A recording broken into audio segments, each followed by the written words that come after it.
आग बहते हुए पानी में लगाने आई, आग बहते हुए पानी में लगाने आई, आग बहते हुए पानी में लगाने आई, तेरे खत आज मैं दरिया में बहाने आई।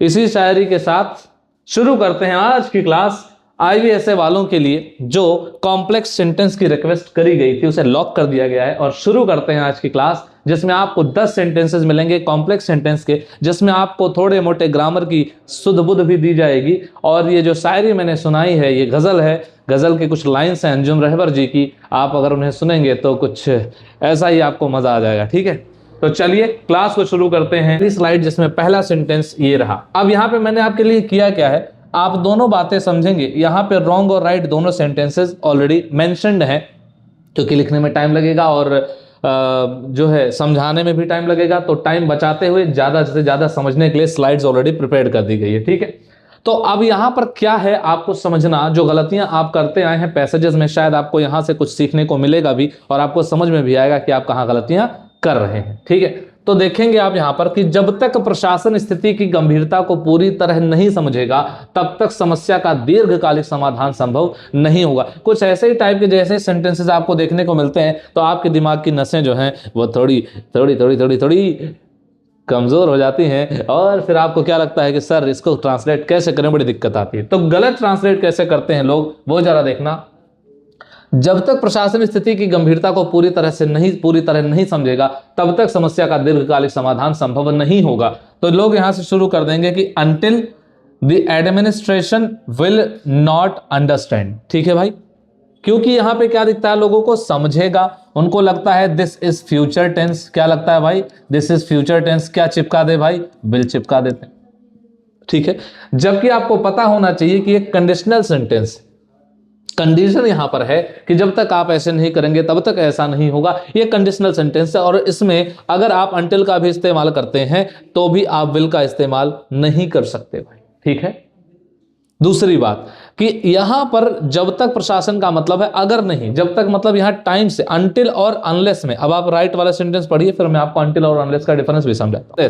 unless the administration fully understands। अब आप यहां पर देखिए, यहां पे क्या लिखा था, will not understand। यहां पे आपको क्या दिख रहा है, understands। क्या दिख रहा है, understand। ना तो will लगेगा ना तो not लगेगा। दूसरी बात, अगर हमारा सब्जेक्ट सिंगुलर है, यहां पर एडमिनिस्ट्रेशन क्या है, सिंगुलर सब्जेक्ट है, तो वहां पे वर्ब हम प्रेजेंट इंडेफिनिट के हिसाब से V1 या V5 का इस्तेमाल करते हैं। ये बात को आप ध्यान में रखेंगे। ठीक है, तो आप ये ध्यान रखिए यहां पे अनलेस का इस्तेमाल इसलिए किया गया है, अनलेस का मतलब होता है इफ नॉट और अनटिल का होता है टिल द टाइम, मतलब till the time, till the time. यहां पे आप टाइम का इंतजार करते हैं, यहां कंडीशन होती है इफ नॉट, अगर नहीं तो क्या, तो अगर नहीं, यानी प्रशासन अगर सही से नहीं समझेगा गंभीरता को समस्या की तो क्या होगा, समाधान उसका नहीं होगा। So this is not about only until unless, this is not about time, this is about if not, if the condition is not fulfilled. अगर ये नहीं हुआ जाता है, नहीं होता है तो आप ध्यान रखेंगे कंडीशनल सेंटेंस है जहां पर हम कभी भी अगर एक कंडीशनल सेंटेंस बनता है तो उसमें जो मेन क्लॉज होता है यानी अनलेस या अनटिल या इफ अगर आप देखेंगे तो उसमें आपको देखने को मिलेगा कि वहां पे विल का इस्तेमाल नहीं किया जाता है। ठीक है, आगे बढ़ते हैं।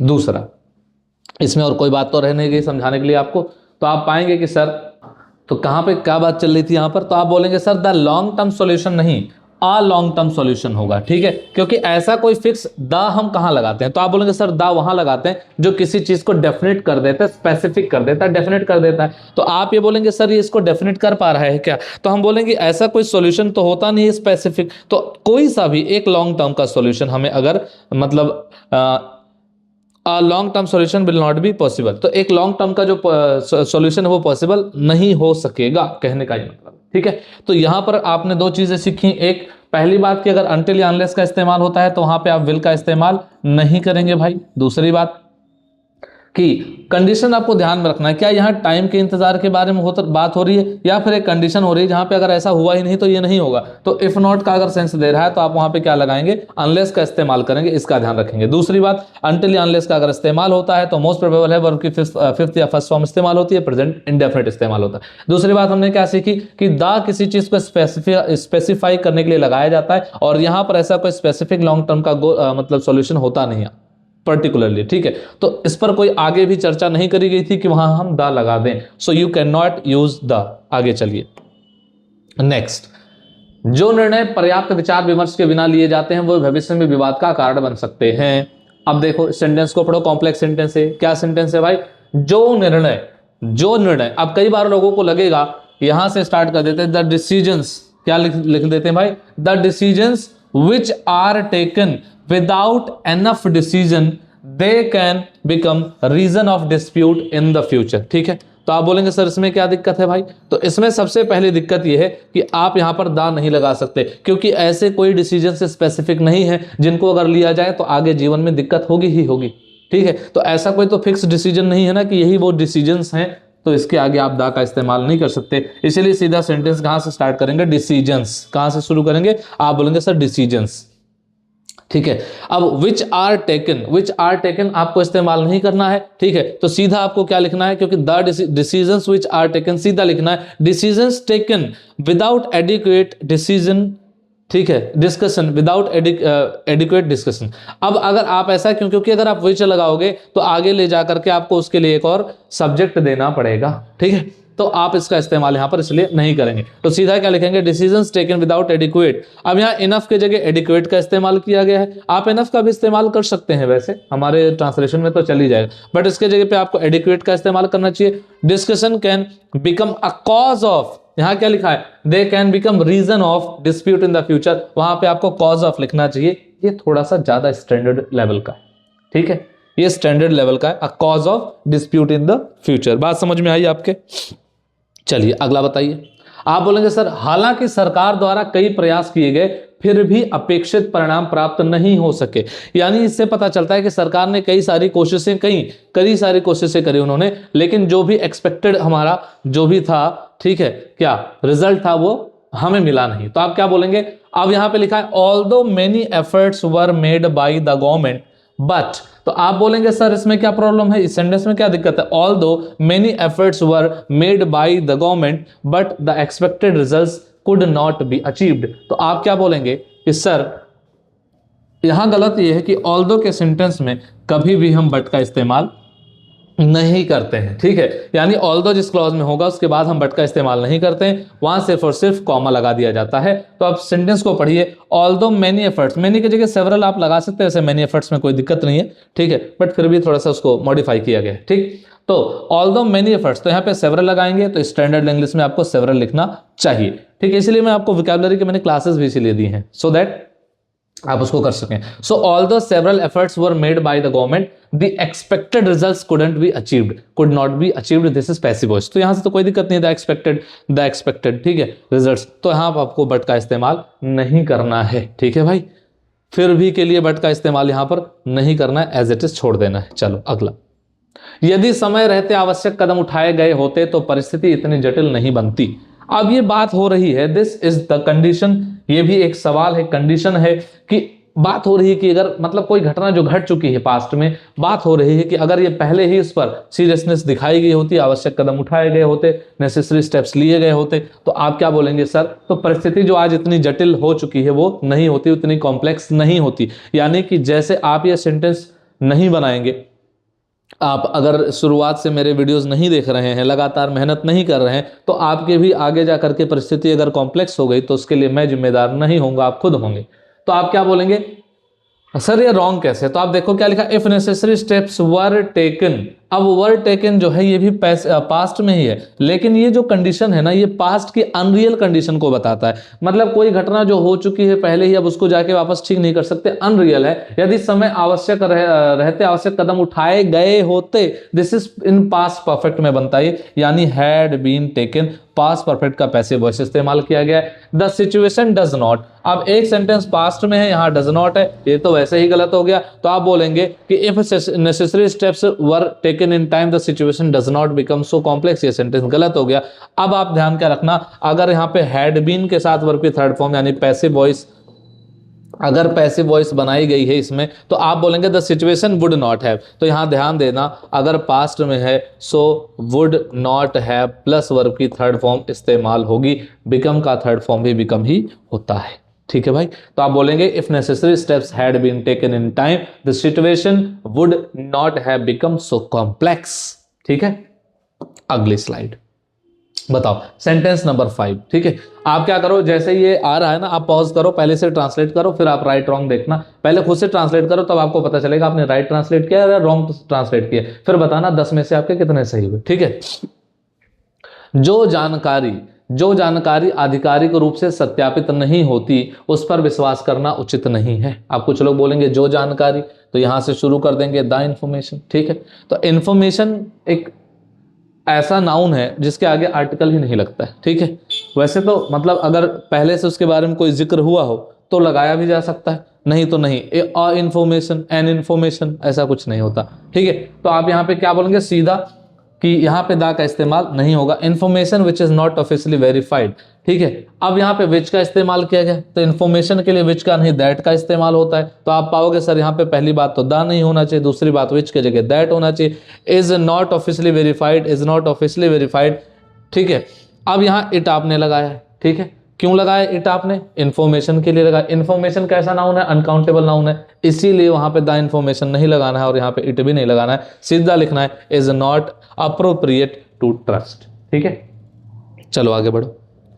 जब तक इसे पॉज करना, पॉज करके पहले इतना तुम खुद से बनाओ, इतना आपको नहीं देखना है। ठीक है, ये आप छुपा लिया करो, ये आप छुपा लिया करो। ठीक है भाई, ये आपको नहीं देखना है, पहले उसको आपको बनाना है, उसके बाद देखना है। ठीक है, चलो अब बताओ, आप बोलोगे जब तक कर्मचारियों को आवश्यक प्रशिक्षण नहीं दिया जाएगा कार्य की गुणवत्ता में सुधार नहीं आएगा। ठीक है, अब जब तक लोगों को दिखेगा वो टिल से सेंटेंस को चालू कर देते हैं, वो लिख देते हैं सीधा till the employees will not B, क्योंकि यहाँ पे क्या दिया, नेगेटिव दिया, जाएगा दिया, उनको फ्यूचर लग रहा है वो विल लगाएंगे, नहीं दिख गया वो नॉट, तो वर्ड टू वर्ड ट्रांसलेट करके गलत हो जाता है, उन्हें कंडीशनल नहीं आता। तो क्या लिखेंगे, the till the employees will not be given necessary training improvement will not come. ऐसा लग रहा है कि इंप्रूवमेंट कहीं से चल के आ रहा है, क्योंकि उनको लगता है कार्य की गुणवत्ता में सुधार नहीं आएगा, तो आएगा के लिए क्या लगा देते हैं, कम।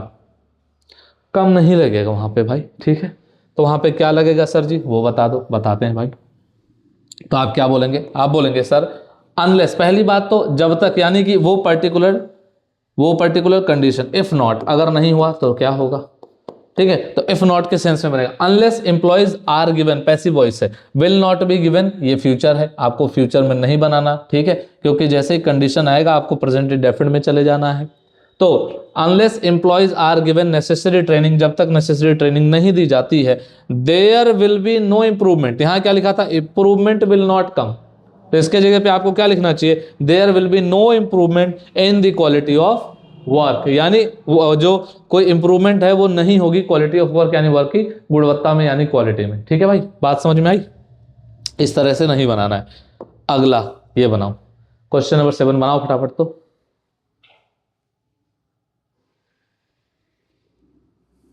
क्या बनेगा बताओ, भले ही रिपोर्ट निर्धारित समय पर प्रस्तुत की गई थी उस पर गंभीरता से विचार नहीं किया गया। भले ही रिपोर्ट निर्धारित समय पर प्रस्तुत की गई थी, अब लोग निर्धारित समय के लिए फिक्स्ड टाइम लगा देंगे, क्या लिख देंगे, फिक्स्ड टाइम। ठीक है, जबकि फिक्स्ड टाइम की जगह उन्हें क्या लिखना चाहिए, प्रिस्क्राइब्ड टाइम। क्या लिखना चाहिए भाई, प्रिस्क्राइब्ड टाइम। तो आप बोलेंगे भले ही, इवन, अब भले ही के लिए कुछ लोग खाली इवन लिख के आगे बढ़ जाएंगे, even the report was submitted at the fix time it was not considered seriously. तो ये क्या हो जाता है, गलत, क्योंकि इवन के साथ दो भी लगेगा, इवन दो, क्या लगेगा, इवन दो। भले ही को क्या बोलेंगे, इवन दो, यही है आपको सीखना है, फिलर्स। ठीक है, ये सारे इंपॉर्टेंट है। Even though the report was submitted at the prescribed time, fixed time नहीं, क्या बोलेंगे, at the, even though the report was submitted at the prescribed time it was not considered seriously. तो ये तो ठीक है, इसमें कोई दिक्कत नहीं। ठीक है, चलो क्वेश्चन नंबर सेंटेंस नंबर 8 बनाओ जल्दी, क्या बनेगा? आप बोलेंगे जिस उद्देश्य से यह नीति बनाई गई थी वह व्यवहारिक रूप से प्रभावी सिद्ध नहीं हो सकी। यानी कि जिस पर्पस से भी ये पॉलिसी बनाई गई, ठीक है, जिस भी पर्पस से ये पॉलिसी बनाई गई थी वह व्यवहारिक रूप से प्रभावित सिद्ध नहीं हो सकी। यानी कि अगर आप देखेंगे तो आप बोलेंगे कि सर प्रैक्टिकल रूप में अगर आप देखेंगे तो ये क्या नहीं हो सका, मतलब प्रभावित सिद्ध नहीं हो सका, इफेक्टिव नहीं रहा। ठीक है, तो अब आप देखोगे आप गलती क्या करोगे, आप लिख दोगे क्या कि the purpose for which this policy was made. तो यहां तो कोई दिक्कत नहीं, the purpose for which this policy was made, तो आप बोलेंगे the purpose for which this policy was made. ठीक है, इट लगा दिया। तो चूंकि ये कॉम्प्लेक्स सेंटेंस है आपको इट लगाने की जरूरत नहीं है, क्योंकि the purpose for which this policy was made, purpose के बारे में ही बात कर रहे हैं, तो आगे जो वर्ब आएगा वो पर्पस के लिए ही आएगा। तो वहां पे कुड लगा के आगे लगा could not prove effective in practice. अब आपको क्या लिखा है यहां पे, could not prove effective practically. तो प्रैक्टिकली नहीं लिखना है आपको, क्या लिखना है, प्रैक्टिस लिखना है। ठीक है, could not prove effective in practice, यानी जब प्रैक्टिस किया गया तो प्रभावित सिद्ध नहीं हो सका, और यहां पे लिखा प्रैक्टिकली नहीं हो सका, यानी उस रूप से नहीं हो सका। तो ये आप ध्यान रखें, एडवर्ब नहीं, आपको नाउन यूज करना है। ठीक है, चलो अगला बताओ, सेंटेंस नंबर 9। जो उम्मीदवार निर्धारित मानदंडों को पूरा नहीं करते उन्हें चयन प्रक्रिया में आगे नहीं बढ़ाया जाएगा। तो जो उम्मीदवार यानी कैंडिडेट्स के बारे में बात हो रही, तो जैसे लिख दिया गया जो उम्मीदवार, तो बच्चा सोचेगा आगे दा लगा दो, दी कैंडिडेट्स। कोई स्पेसिफिक कैंडिडेट्स ऐसे नहीं होते, सीधा आपको कैंडिडेट्स लिखना है, यानी सबके सब, सबके लिए बात चल रही है। क्या बात चल रही है, द कैंडिडेट्स, तो आपको दा नहीं लगाना है। Who do not meet the prescribed criteria they are not moved forward in the selection process. तो आप क्या बोलेंगे, सबसे पहली बात दा नहीं लगेगा, candidates who do not meet the prescribed criteria. अब देखो यहां पे आपको दोबारा से सब्जेक्ट लिखने की जरूरत नहीं होती, सीधा आपको लिखना है। क्यों, क्योंकि ये आगे जो वर्ब आ रहा है दे आर, तो आर किसके लिए आ रहा है, उन कैंडिडेट्स के लिए ही आ रहा है। तो कैंडिडेट्स के लिए सीधा आर यहां पे लिखेंगे, not taken forward in the selection process. ठीक है भाई, बात समझ में आ रही है? 9 तक हो चुका है, आखिरी ये रहा, आखिरी स्लाइड, आखिरी सेंटेंस आज के लिए। और बताओ भाई, जब तक अंतिम आदेश जारी नहीं किया जाता, जब तक, अब जैसे ही जब तक आ गया कुछ लोग के दिमाग में आ जाएगा, अनटिल लगा दो, अनलेस लगा दो, कुछ भी लगा दो। जब तक अंतिम आदेश जारी नहीं किया जाता तब तक किसी भी प्रकार की कार्यवाही नहीं की जानी चाहिए, कोई कार्यवाही नहीं की जानी चाहिए। अब एक बच्चा कैसे ट्रांसलेट करेगा, जब तक अंतिम आदेश जारी नहीं किया जाता, टिल द फाइनल ऑर्डर किया जाता, विल नॉट बी इशूड नहीं किया जाता। अब यहां तो जाता लिखा, थोड़ा रुक भी जाएगा, नहीं तो अगर जाएगा लिख दिया जाएगा तो तुरंत तो सोचता है कि फ्यूचर ही है, लगा they will. So the final order will not be issued any kind of action. Any kind of action, क्या लिख दिया, any kind of, किसी भी प्रकार की, तो वो लिख देते any kind of। इसका स्टैंडर्ड आंसर क्या होना चाहिए, no action should be taken, passive voice है, नहीं की जानी चाहिए, सीधा no action should be taken until, क्योंकि जब तक और तब तक के लिए जो वर्ड आता है, जब तक प्लस तब तक इज रिप्रेजेंटेड बाय until। अब यहां टाइम की बात आ गई, जब तक अंतिम आदेश, यानी यहां समय का वेट किया जा रहा है कि अंतिम आदेश आने का कुछ समय तो होगा ही, ऐसे थोड़ी कि आदेश ही नहीं लिया जाएगा अंतिम, वो तो लिया जाएगा। तो यहां टाइम का रेफरेंस है, इससे पहले अनलेस लगा रहे थे, वहां टाइम का रेफरेंस नहीं था, यहां टाइम का रेफरेंस है। तो क्या बोलेंगे, no action should be taken until the final order is issued. ठीक है, तो आप यहां पे ध्यान रखो कि अंटिल के साथ में प्रेजेंट इंडेफिनिट का पैसिव इस्तेमाल किया जाएगा, अगर पैसिव वॉइस है, टेंस होगा टेंस इस्तेमाल करें। ठीक है, तो आप कमेंट बॉक्स में लिखेंगे कि आज की क्लास में आपने क्या सीखा, क्या आपके सारे 10 के 10 सही थे? अगर 10 के 10 सही थे, बेहतरीन स्थिति में है आप, टियर 2 में आपको किसी के पिताजी भी फेल नहीं कर सकते हैं। ठीक है, तो आपको क्या करना है, बस लगातार प्रैक्टिस करते रहो। ठीक है, बाकी अगली वीडियो में मिलता हूं आपसे, तब तक के लिए चाहूंगा मैं अलविदा, और मिलूंगा अगली वीडियो में, तब तक के लिए जय हिंद।